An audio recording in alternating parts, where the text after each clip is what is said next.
8h, j'ouvre la séance du conseil municipal. Je vais vous faire, avant de commencer,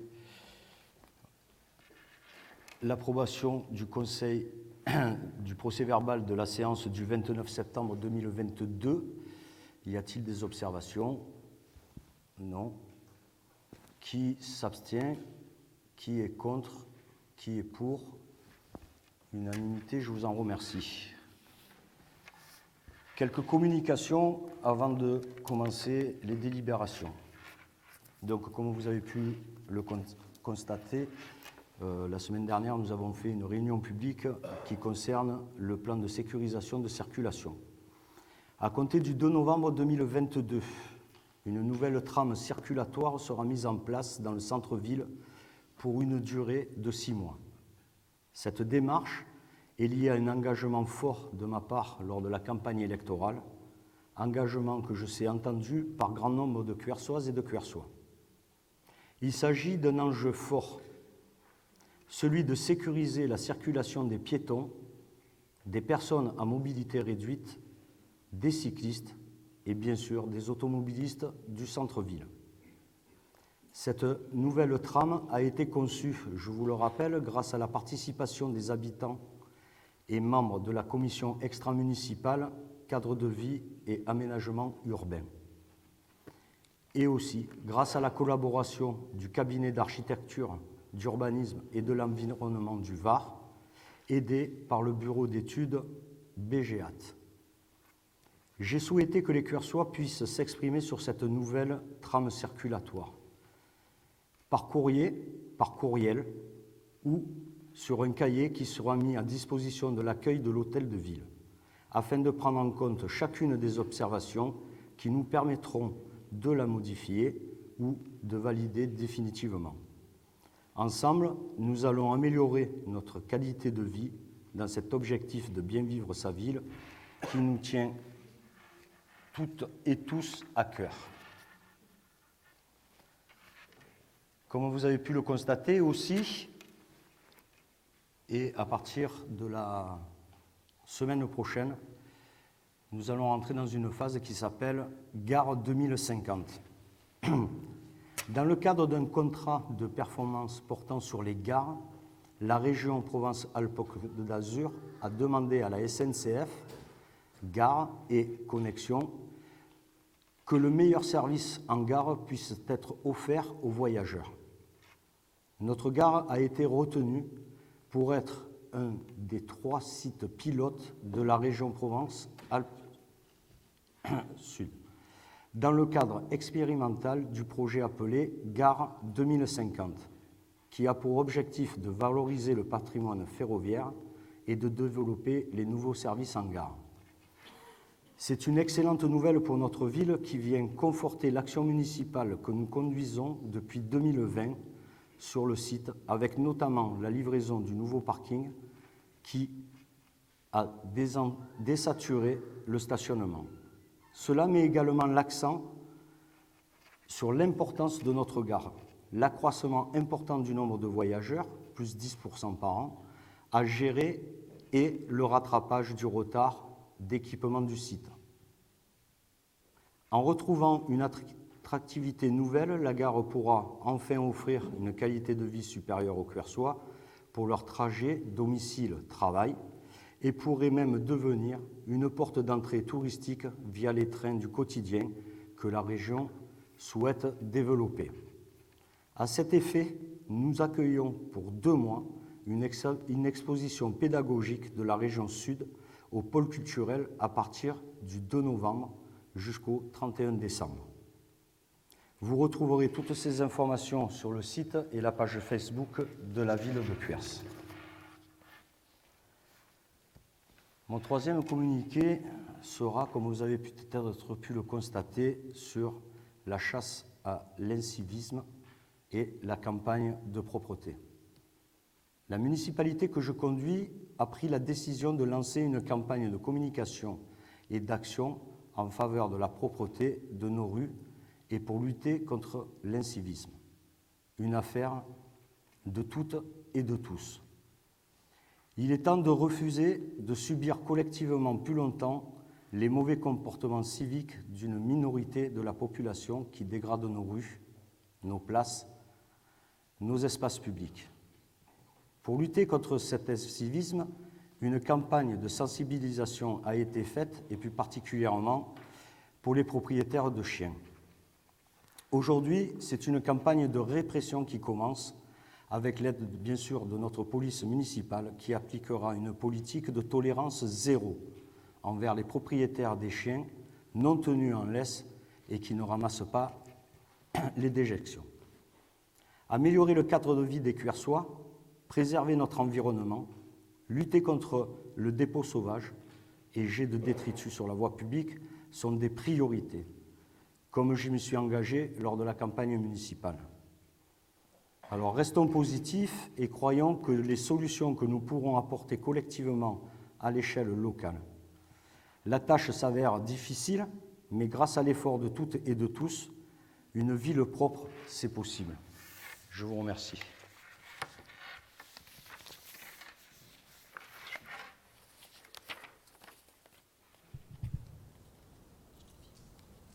Alors, première délibération. Le rapporteur est M. Gérard Richard. Attribution de la concession de services publics relative à l'exploitation du service de la fourrière automobile pour la ville de Cuers. Gérard, tu as la parole. Soit tu prends un micro, soit tu parles très fort. Micro, pardon.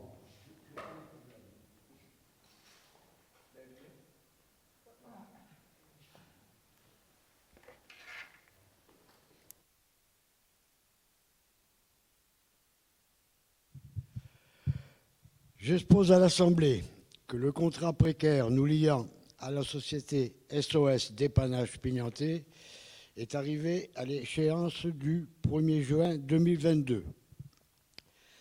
Ainsi, conformément au Code général des collectivités territoriales, et notamment son article L. 1411-12, il a été lancé une consultation sous forme d'une concession du service public simplifié. L'offre du candidat de la société SOS Dépannage Pignanté étant la seule candidature et satisfaisant aux prescriptions exigées au regard des critères de sélection des offres déposées, il est proposé aujourd'hui au Conseil municipal d'attribuer le contrat de concession de service public à la société SOS Dépannage Pignanté pour une durée de 5 ans. Je vous propose donc d'approuver le choix de la société SOS Dépannage Pignanté en qualité de concessionnaire de services publics pour la gestion du service de la fourrière, d'approuver les dispositions du contrat de concession de service public et ses annexes, et d'autoriser Monsieur le maire à signer le dit contrat et tout document s'y rapportant. Merci. Y a-t-il des questions ? Madame Ambrojo. Oui, bonsoir à tous.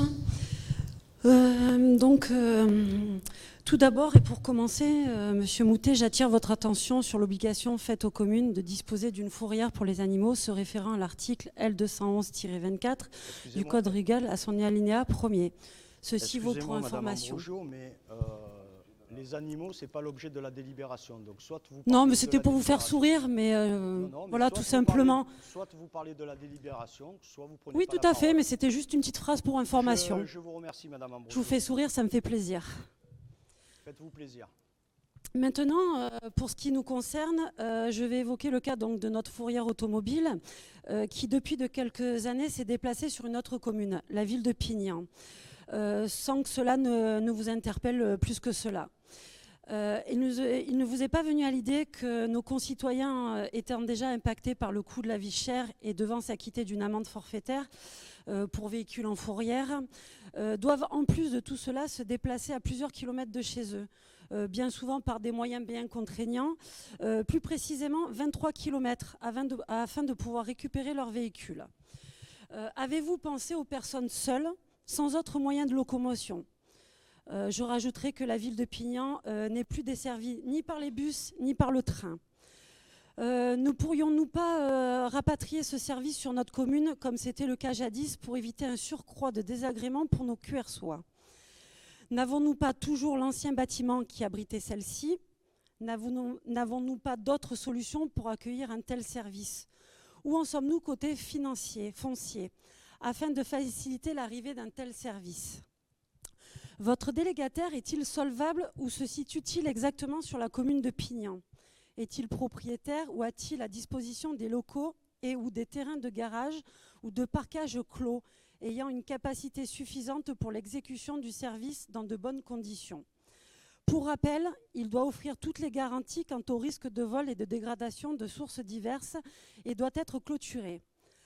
En avez-vous fait les contrôles et vérifications visuelles constituant à son bon fonctionnement? Est-il en mesure d'accueillir le public dans un lieu accessible et convenable? Est-il en capacité d'intervenir pour procéder à des enlèvements tous les jours 24 heures sur 24? D'afficher tous les jours ouvrables dans des créneaux horaires précisés par lui-même afin de ne pas pénaliser les usagers qui viennent récupérer leur automobile. Enfin, et la liste étant non exhaustive, le délégataire doit pouvoir assurer l'enlèvement des véhicules stationnés dans les ruelles ou places avec du matériel adapté. Les véhicules enlevés par celui-ci sont sous sa garde juridique. Il doit donc assurer le gardiennage des véhicules mis en fourrière jusqu'au retrait par leur propriétaire.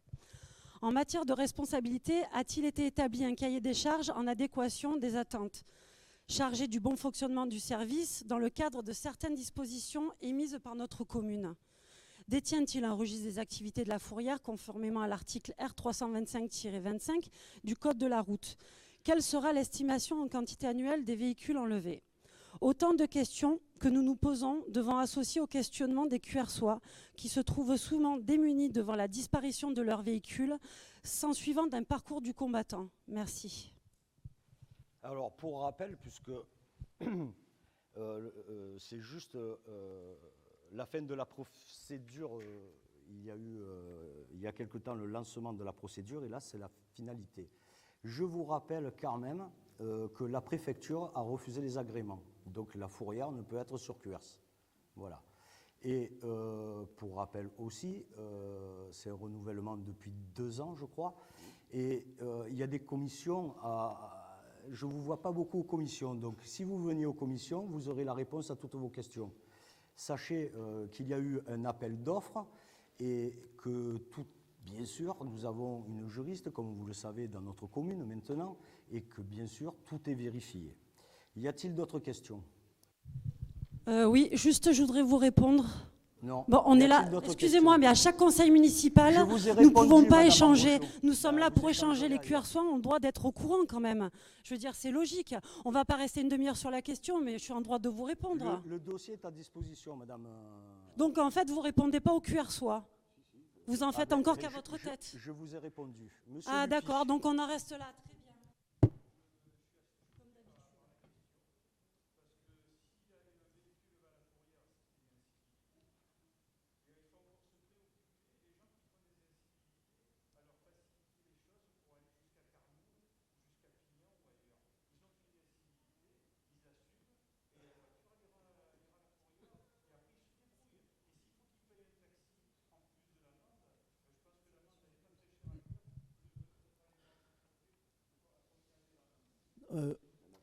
Monsieur Lupi, vous travaillez à l'hôpital, non? Vous soignez bien les gens qui fument? Juste une question. Les gens qui fument, quand ils ont un cancer, vous les soignez? D'accord. Donc d'un côté ça marche, de l'autre côté ça ne marche pas. Je suis quand même assez surpris de votre vision des choses. Bon, un oubli, ça peut arriver. Quelqu'un peut oublier. S'il vous plaît, le vendredi, Chab, par exemple, un nouvel parole, habitant, merci. et il se fait enlever sa voiture, il habite seul, et il n'a qu'un véhicule. Non, mais vous travaillez à l'hôpital. Je suis satisfait de voir que les gens qui travaillent à l'hôpital ont cette vision. Je ne vous ai pas donné la parole, d'accord?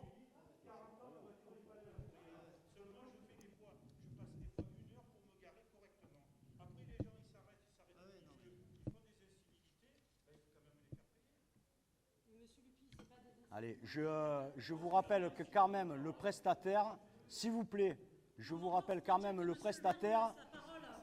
prestataire est agréé par la préfecture, évidemment. Donc, s'il est agréé par la préfecture, tout est aux normes et tout est en règle. On va passer au vote. Qui s'abstient? Qui est contre? Qui est pour? Je vous remercie.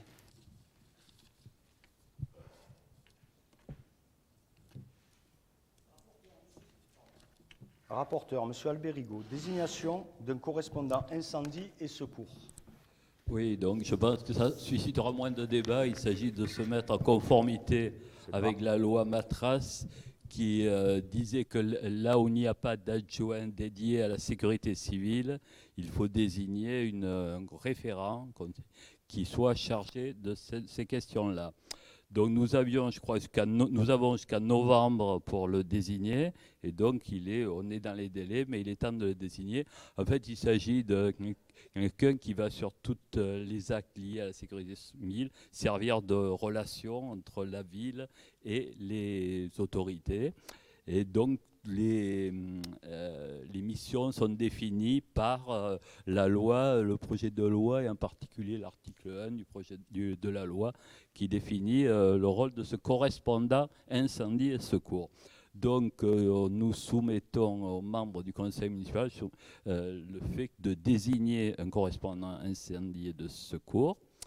Et donc la proposition du conseil, c'est de désigner Gérard Cabri, premier adjoint au maire, comme correspondant incendie et secours de la commune de Cuers. Y a-t-il des questions? Non, on va passer au vote. Qui s'abstient? Qui est contre? Qui est pour? Merci.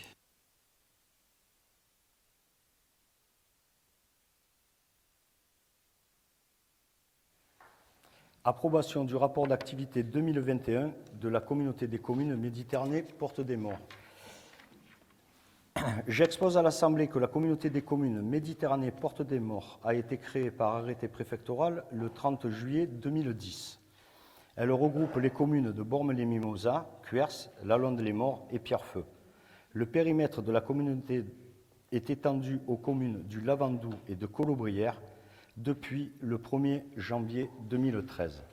Son activité fait l'objet d'un bilan voté en conseil communautaire, puis acté par les assemblées délibérantes des communes membres. Le présent rapport décrit le bilan annuel de la gestion et des actions de la communauté de communes Méditerranée Porte des Morts pour l'année 2021. Il est proposé au conseil municipal de prendre acte du rapport d'activité 2021 de la communauté des communes Méditerranée Porte des Morts.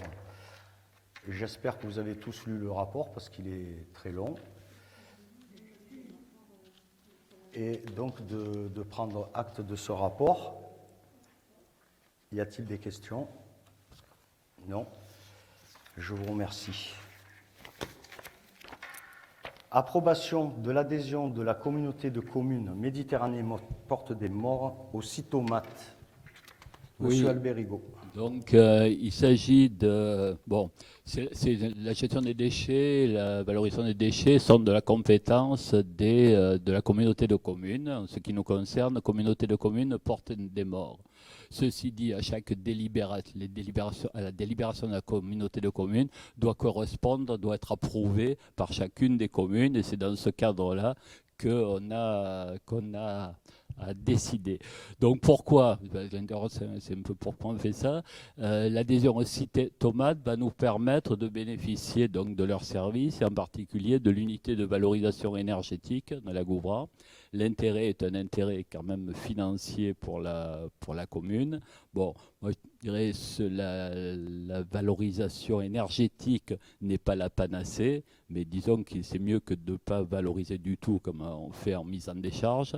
Il est évidemment préférable, et on a un gros effort à faire sur la réduction des déchets, sur le tri sélectif, la commune n'est pas au top là-dessus, et sur la valorisation matière également, le compostage, vous savez qu'on a un projet là-dessus notamment.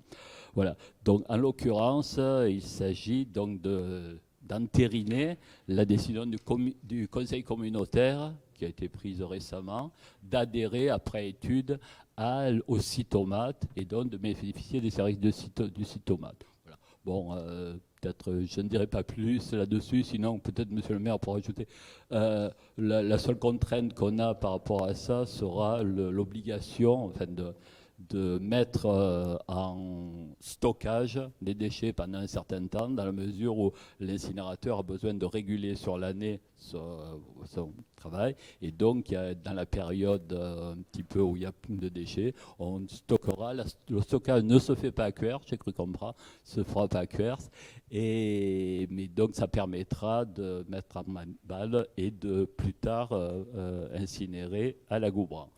Voilà. La Goubran qui est par ailleurs équipée quand même aujourd'hui de filtres, même si les rejets sont moins polluants que ceux qu'ils étaient, parce les normes européennes font qu'on a mis tous les filtres voulus concernant ces rejets. Voilà. Donc je soumets à votre approbation l'adhésion au Cytomate qui a été acté par la communauté de communes. Merci, Monsieur Albérigo. Pour rajouter à vos propos, le marché des ordures ménagères et à la communauté des communes est en cours. Cette situation du Cytomate nous permettra, comme l'a dit Monsieur Albérigo, l'été, c'est là qu'il y a le plus de déchets, de mettre en balle, de stocker, et l'hiver, de rapatrier ces balles au Cytomate pour qu'elles soient brûlées. Ça permettra aussi d'économiser environ 1 million d'euros sur le marché des ordures ménagères, ce qui permettra de ne pas augmenter la taxe d'ordures ménagères dans notre commune aussi. Voilà. Y a-t-il des questions? Monsieur Chable. Oui. Donc, bon, j'entends l'argument sur la TGAP, donc la taxe générale sur les activités polluantes, qui a fortement augmenté pour l'enfouissement. Mais, Monsieur Albérigo, vous le pointiez un petit peu du doigt tout à l'heure, c'est quand même un aveu d'échec pour l'intercommunalité. C'est celui de la stagnation du tri sur l'intercommunalité. Je suis vraiment désolé, mais le fait de passer, que ce soit l'enfouissement ou la valorisation énergétique, bon, ça c'est le terme sympa, mais en fait c'est l'incinérateur, hein, pour parler.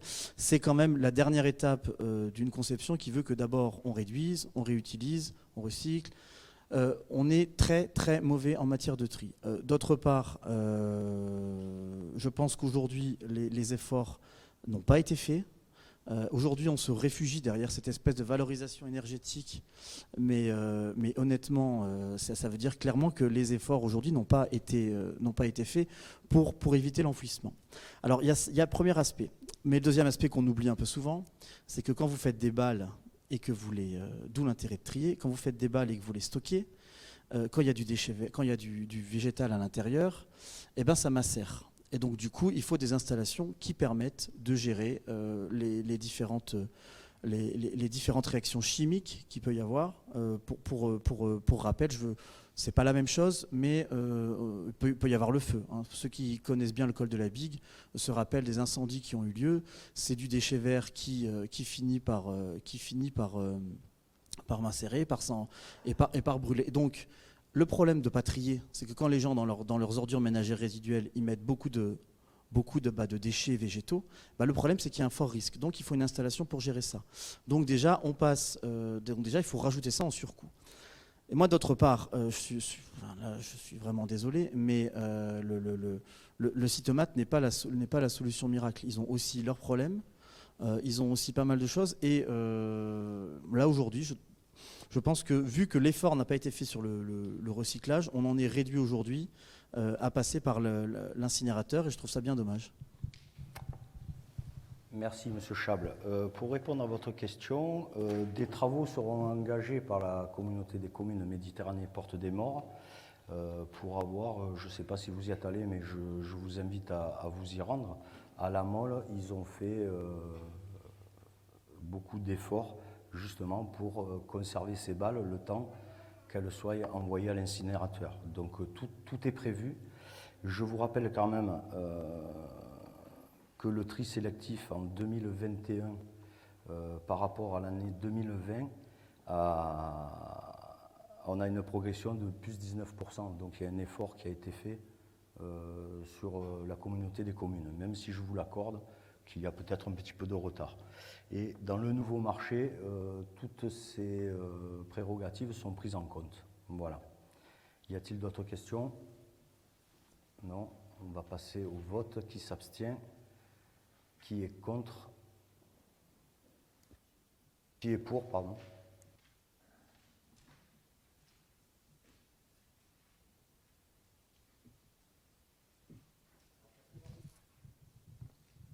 Rapporteur, Monsieur Dumay, opération de régularisation.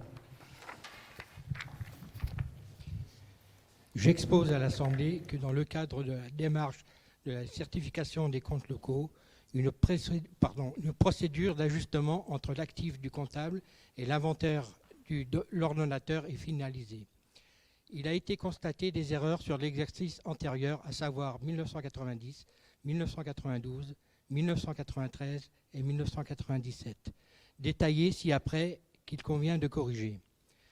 Conformément à l'instruction M57, les corrections d'erreurs sur exercice antérieur font intervenir le compte 1068, excédent de fonctionnement reporté, en débit dans la limite de son solde créditeur, lors des dépenses ont été minorées ou les recettes majorées, en crédit lorsque les recettes ont été minorées ou les dépenses majorées. En contrepartie, les comptes de haut de bilan à rectifier. Ces corrections relèvent d'une opération d'ordre non budgétaire et s'articulent de la manière suivante. Débit compte 1068, montant 189 799,02 €. Crédit compte 261, montant 189 799,02 €. Objet soldé la participation QRSEM et ECOSEM. Débit 21 828, montant 13 736,33 €. Crédit compte 1068, montant 13 736,33 €. Objet régularisation d'une cession d'un véhicule. Pardon. Les fiches d'inventaire, vous les avez là, je ne vais pas vous les avez vues aussi sur vos documents. Il est proposé au Conseil municipal d'autoriser le comptable public à effectuer les opérations non budgétaires telles que présentées précédemment. Y a-t-il des questions? On va passer au vote. Qui s'abstient? Qui est contre? Qui est pour? Unanimité, je vous en remercie. Rapporteur, Monsieur Gérard Cabri. Décision modificative numéro 2 du budget ville.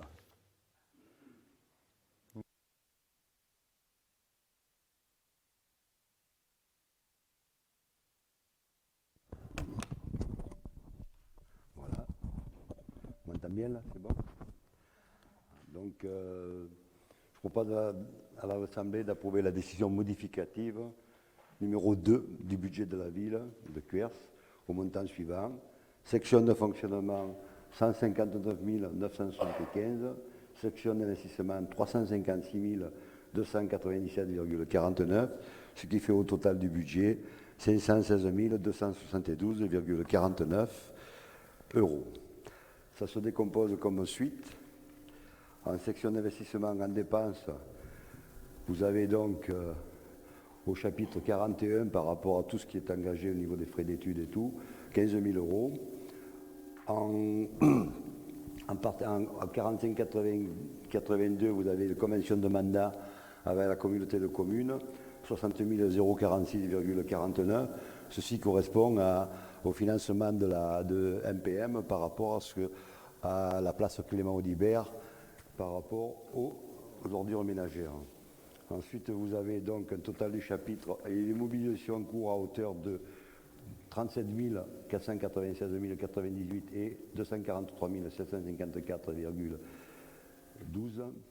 Alors, les 37 000, c'est la participation, la nôtre, de la commune de Place Audibert. Et les 243 754,12, c'est les immobilisations en cours que l'on perpétue pour l'année prochaine. Au total des dépenses, donc, nous serons au chapitre 23 à 280 251. Pour ce qui est des recettes, vous avez donc en produit de cession immobilisation par rapport au 28 13 6 80 000 euros, pardon 80 000 euros ajustement d'amortissement qui viennent du fonctionnement. Vous avez donc au total du chapitre 40, 80 000 euros. Au total des chapitres 20 et 31 et 13 et 28, vous avez donc un transfert de frais d'études à hauteur de 15 000 euros.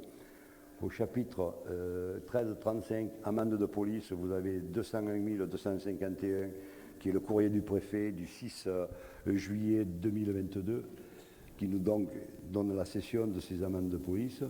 En total des opérations d'ordre, d'opération place au Libère, donc 60 046, ce qui fait donc en total recette, en équilibre, 356 297,49.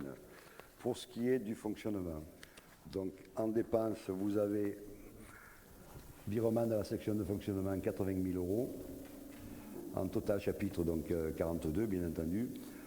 Au chapitre 64 111, vous avez un prêt de personnel 60 000 euros. C'est les primes inflation, la revalorisation indiciaire, revalorisation point d'indice 3,5% et revalorisation en fin d'année des catégories B. Donc là aussi, ça a été une obligation que nous avons eue sur un certain nombre de paramètres. En budgétisation, donc, nous avons 16 000 au chapitre 11, 16 975 euros. Donc ça, c'est pour le travail au niveau de la commune. Ensuite, vous avez donc un total chapitre 16 000, comme je vous ai dit. Et au chapitre 66, vous avez 3 000 euros, emprunt 30 et 31, taux Euribor 3 mois. C'est-à-dire il y a une petite évolution sur les 300 000 qu'on avait prévu, 300 000 et quelques euros. Il nous manquera 3 000 euros. Les années précédentes, on en avait trop. Cette année, on n'avait pas mis assez. Voilà. Au total, les dépenses, nous aurons donc 159 975 euros. Équilibré par les recettes, autres impôts et taxes, c'est 159 975. Donc ça, c'est le tarif forfaitaire sur les terrains devenus constructibles. Et voilà, donc nous avons fini le chapitre 73, ce qui nous fait un équilibre à 159 975,00. Donc ce qui nous donne un total du budget à 516 272,49. Voilà. Y a-t-il des questions? Merci. Y a-t-il des questions? Non. On va passer au vote. Qui s'abstient? Qui est contre? Qui est pour? Merci. Monsieur Robert Domas, autorisation de signature d'une convention passée avec la communauté des communes Méditerranée Porte des Morts pour l'attribution d'un fonds de concours, travaux de viabilisation, rue de l'Initiative, Zac Desbousquets à Cuers. Tout est dit.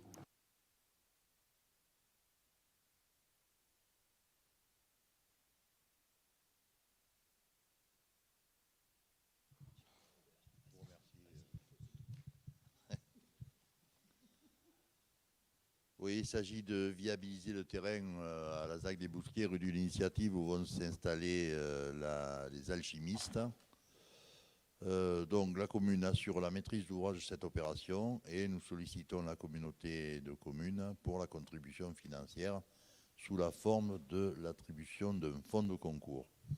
Pour être plus précis, il s'agit dans les travaux. Pour l'assainissement, un poste de relevage avec 135 mètres linéaires de canalisation en PEHD diamètre 63. Comme tout le monde le sait, le PEHD, c'est le polyéthylène haute densité. Pour l'eau potable, 135 mètres linéaires de PHD diamètre 125 et des fourreaux diamètre 160 pour le raccordement électrique. Le tout pour un montant de 37 560 euros, pris à 50% par la communauté de communes. Donc, il est donc proposé au conseil municipal d'autoriser la signature de la convention, de donner pouvoir à monsieur le maire pour effectuer toutes les démarches nécessaires à la mise en œuvre de cette décision. Je vous remercie.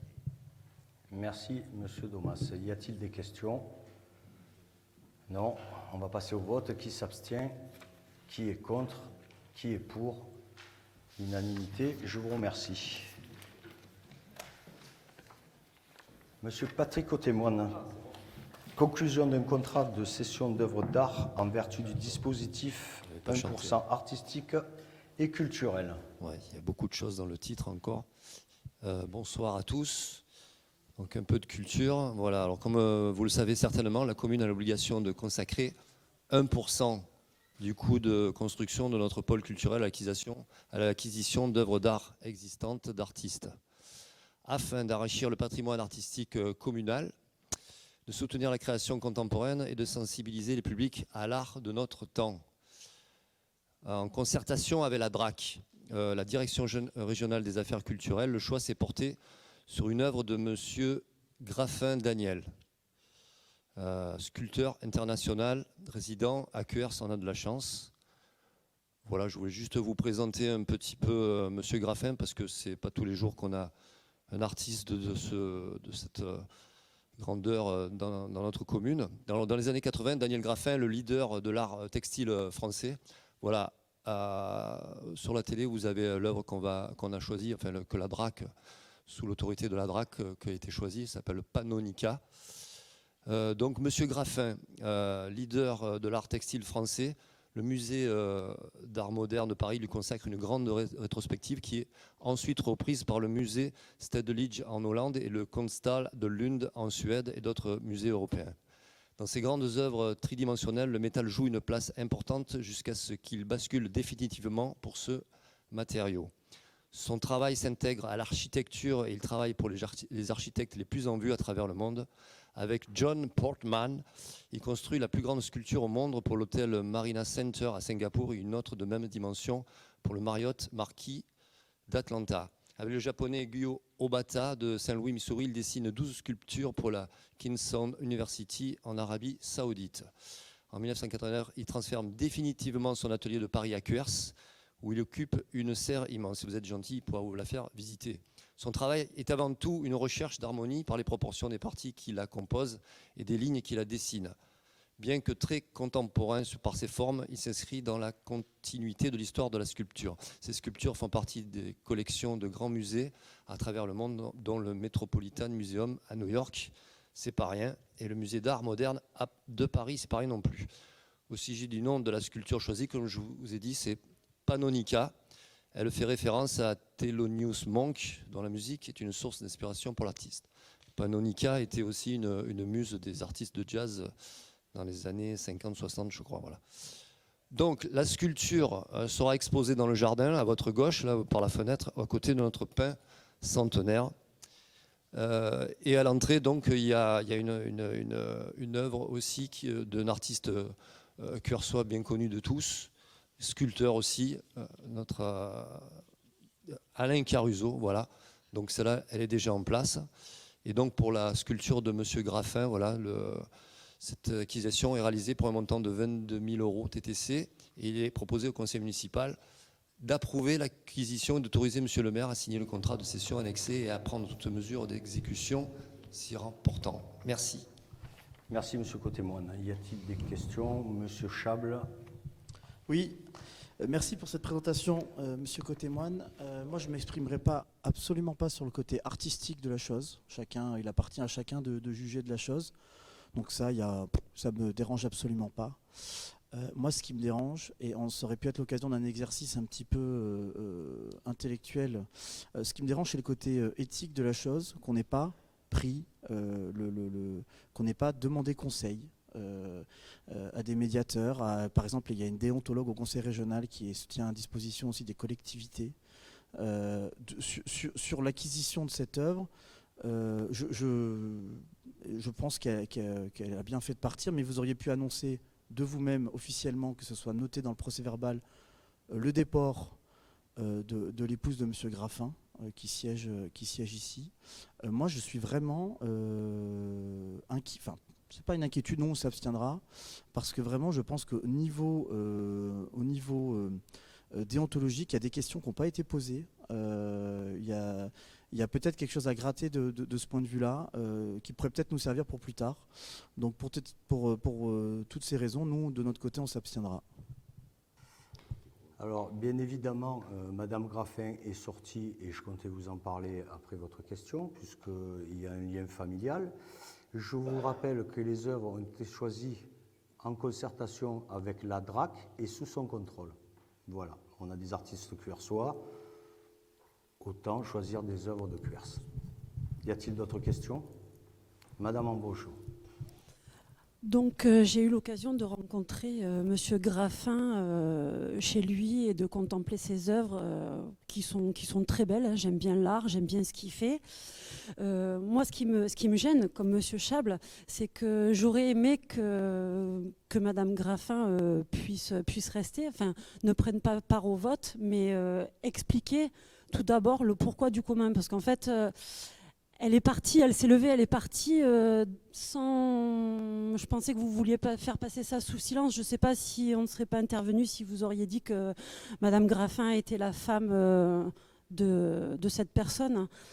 En fait, c'est qu'est-ce qu'on fait, qu'est-ce qui se passe? C'est-à-dire qu'on fait plaisir à nos amis, on les choisit plus... Je pense que je vous coupe la parole, je pense que je ne vais pas répondre à votre question. Non, parce que sur Cuers, il existe beaucoup de peintres, de sculpteurs, d'autres personnes qui auraient pu être choisies en dehors de M. Graffin. Après, c'est pas dans le choix de l'art. Ce qui m'embête, c'est que la femme de M. Graffin est conseillère municipale à vos côtés. Donc, en fait, on se pose des questions. On se dit que peut-être elle a été privilégiée, ils ont été privilégiés par rapport à quelqu'un d'autre. Merci. Ouais, ça s'appelle de la suspicion, toujours pareil. Donc je vous rappelle qu'il faut que l'œuvre soit validée par la DRAC. Voilà. Et il faut que l'artiste ait une certaine notoriété. Je veux dire, M. Graffin rentre dans toutes les cases. Après, voilà. Mme Graffin est élue. Et donc, elle ne participera pas au vote. Voilà. Donc, y a-t-il d'autres questions pertinentes, s'il vous plaît?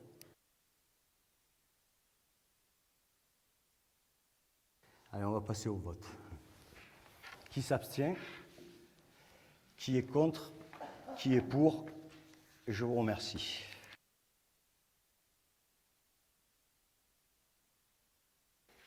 Nous allons passer à la question des vœux qui a été demandée par le groupe de M. Chable. Nous sommes à la fin du conseil, donc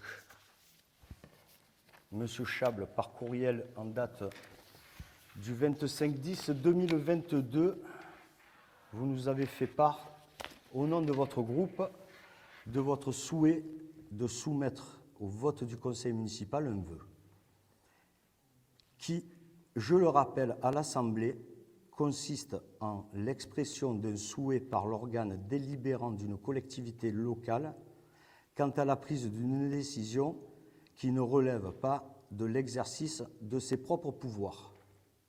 Monsieur Chable, je vous donne la parole. Merci, monsieur le maire. Alors, comme je vous avais prévenu, je ne vais pas relire entièrement ce vœu. Je l'ai mis sur les réseaux sociaux. C'est un sujet, je pense, qui est aujourd'hui dans la tête de tous les Cuersois. Ce vœu, je l'ai voulu un peu le plus ouvert possible et le plus neutre. Je vous explique un peu ce vœu, c'est simple. Il exprime une réelle inquiétude des Cuersois quant à la surconcentration de mineurs non accompagnés, ou migrants tout court d'ailleurs. On ne sait pas tant l'opacité sur la destination des logements est grande. Et cette surconcentration, vous l'avez vous-même exprimée dans votre communiqué de presse, quand vous avez dit que la ville comptait déjà en son sein deux maisons de village pour cela. Et moi je pense que dire ne suffit plus. Maintenant, il faut formuler les choses et interpeller. Et il faut profiter de l'élection du nouveau président du conseil départemental. Il faut mettre ce sujet dans tous les esprits. Et ça relève d'un problème de communication. C'est-à-dire que peut-être va-t-on entendre, c'est bon, j'ai rencontré un tel, dès l'élection, j'ai eu contact avec un tel et un tel, c'est réglé, c'est fait. Le problème, c'est que la population, elle n'entend pas ça. Le problème, c'est que les gens, ils sont inquiets.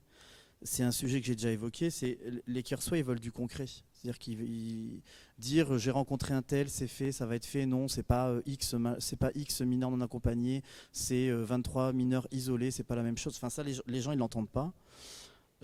Moi, je demande à chaque conseiller municipal, j'espère que vous l'avez tous eu ou lu.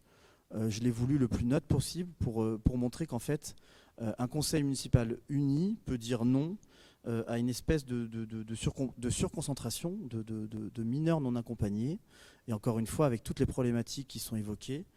Et c'est la preuve qu'on pourrait éventuellement mettre du concret et pas seulement dire j'ai déposé plainte, j'ai fait ceci, j'ai fait cela, mais oui, ben voilà, on va exprimer de manière claire au conseil départemental et on va lui faire une demande simple. C'est qu'on lui demande de communiquer en transparence la liste des communes qui accueillent des mineurs non accompagnés, ainsi que leur nombre, de clarifier la situation concernant la ville de Cuers, parce qu'aujourd'hui on ne sait pas combien de mineurs non accompagnés financés par le département dans le cadre de son plan 550 MNA sont sur la commune, et de s'engager à ne plus prendre aucune décision sans l'accord des élus locaux et l'ensemble des élus locaux. Donc c'était un petit peu un vœu œcuménique que j'exprime ici, et j'espère que vous y répondrez favorablement. Merci, Monsieur Chable. Je vais donc prendre quelques minutes pour vous répondre.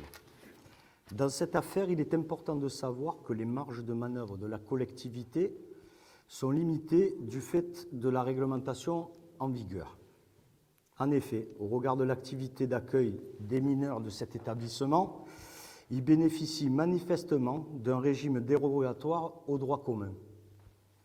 Les différentes autorisations pour ouvrir ce type d'établissement ne relèvent pas de l'autorité territoriale communale.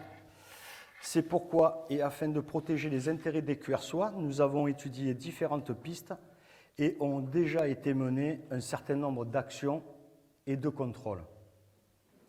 En tout premier lieu, j'ai mandaté, comme je l'avais annoncé au dernier conseil municipal, un avocat spécialisé pour nous accompagner dans la gestion de ce dossier à la fois extrêmement complexe et sensible. Tous les aspects relatifs aux règles issues du droit pénal, du droit civil, du droit de l'urbanisme et au règlement local d'urbanisme ont été épluchés en l'état des informations en notre possession. La procédure permettant l'établissement d'un procès-verbal de relevé d'infraction est en cours et des courriers ont été adressés aux services préfectoraux et départementaux. Vous voyez, Monsieur Chable, je ne vous ai pas attendu pour agir. Mais je le répète, les marges de manœuvre sont limitées et il m'en est impossible de rendre publique la stratégie juridique établie par la collectivité sans nous pénaliser sur les suites à donner potentiellement contentieuses. Pour conclure mon propos, et après avoir expliqué que la commune est restée très active sur ce sujet et a réagi dans le cadre de la stricte légalité, je ne soumettrai pas ce vœu au vote du conseil municipal comme le prévoit le Code général des collectivités territoriales. Mais votre texte sera joint en intégralité au titre du compte-rendu de la présente séance et publié sur le site internet de la ville. Par ailleurs, à la suite de la polémique gratuite initiée sur les réseaux sociaux par votre groupe, je tiens à vous informer que j'ai reçu cette semaine le propriétaire de l'immeuble 5 Place Général de Gaulle. Je vous confirme que cet immeuble servira uniquement au logement de Cuersois et au commerce, et en aucune façon à l'installation d'associations de mineurs non accompagnés, contrairement au bruit que certains font circuler. Pour ces deux sujets, je me tiens à votre disposition dans mon bureau, dans le respect strict des règles de confidentialité des dossiers en cours d'instruction pour poursuivre nos échanges de manière constructive. Je vous remercie à toutes et à tous. Il faut le voter. La séance du conseil municipal un rappel au règlement, est terminée. Monsieur le maire, rappel au règlement. Il faut le voter, ce vœu. Non. Non, bon, pas besoin. Eh bien, je fais un autre appel au règlement. Je vous annonce qu'en vertu de l'article L2121-19 du CGCT, de l'article 5 de votre question orale, que, à la demande du 10e au moins des membres du conseil municipal ou représenter un débat portant sur la politique générale de la commune est organisé lors de la réunion suivante. On en a fait en 2021 et je demande la tenue d'un tel débat pour fin novembre. Merci. Je vous remercie, Monsieur Chable. Bonne soirée à toutes et à tous.